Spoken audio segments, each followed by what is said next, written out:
Ian, has said that he's like the soul of John Wick. Yeah. Hi, Len. My name is Christopher Mills from the Hollywood Handle.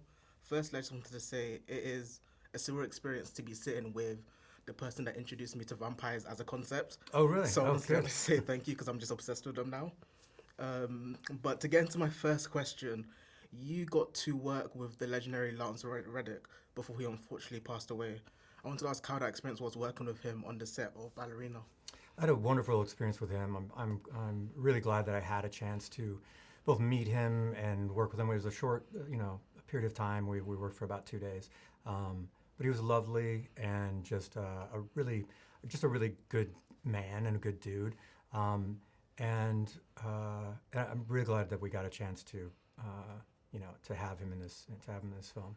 Honestly, it was great to just see him for the small amount of time that he's in this, and for it to be like one of his last roles. I just feel like it kind of meant a lot because he's most known for being in John Wick. Obviously, he's in other stuff, but he's most known for being the receptionist at the Continental. So it was just great to see him one last time in this role. Well, I think like Ian, has said that he's like the soul of John Wick. Yeah. And so yeah, he's like I said, it was wonderful. I wish I got to spend more time with him, but I'm really glad that he got to join us on this. I'm glad to hear that. And next question is a scene that absolutely blew my mind away was just the flamethrower sequence, and I just wanted to know the ins and outs of how it was filming that on set and how the health and safety, just all the little bits and pieces, how it was filming that. I mean, safety is a major part of it, and we're working with one of the best teams in the world for that.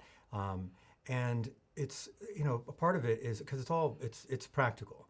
I think people can tell even if the CG is done really well, it just has a disconnect for the audience, and so we want it to be practical, which takes a lot of just planning and with safety precautions and everything, because you just can't. I don't think you can. At least I couldn't. I wouldn't know how to kind of fake acting it and the whole type of thing. So it was brutal, but it's what you see is really happening. Honestly, it looked great. Honestly, I can't wait for everyone to see it. Like, I want to talk about it so bad, but I can't. So I just can't wait for people to see it. Next question is, these two characters you know extremely well. You got Celine from Underworld, E from Ballerina. If they were to have a fight to the death, who do you think would win? Everybody's obsessed with the fights. In terms of, well, I mean, Celine's a vampire. Yeah. So I think in terms of, I think Eve would definitely really kick ass, but Celine would just try to turn her into a vampire, and then they'd be sort of stuck. Yeah. Because if Eve turns into a vampire, and she's immortal, so no one really wins. It would just be a battle that just goes on. A battle forever. Forever, basically. Yeah. Honestly, that's great to hear. And then I've got like one more question for you, and that's you've worked on the Underworld films, you've worked on Total Recall film, you've worked on Die Hard.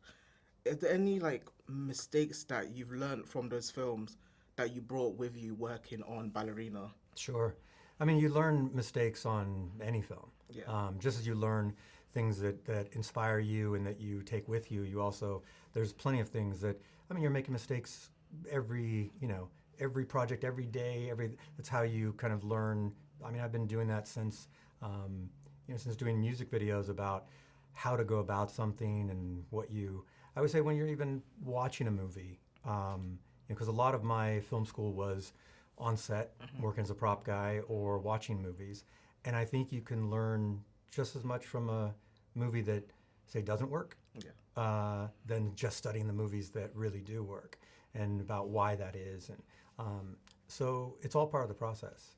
I mean, I like the answer because I always have friends telling me like, oh, why are you watching that film? It's bad. But I'm just like, I get to learn from it either way. So that's honestly a great answer. Oh, yeah. I absolutely. And I just think there's value in watching a movie with no sound, a movie that you really like, a movie that you're very inspired by, especially if you are a filmmaker, watch a movie with no sound to really start to study the cutting pattern, the shots, like what they're using to tell the story visually. Because I always think that there's so much that you are telling a story without dialogue, without sound. But it was something I would obsess with. I would just watch movies, like relentlessly with no sound. Yeah, so I'd have to do it like anybody. If I was with anybody, it would drive them crazy. Yeah, so but it's a good way to kind of take a look at how things are put together. Honestly, thank you so much for your time. Can't wait for people to watch Ballerina once it releases in cinemas worldwide.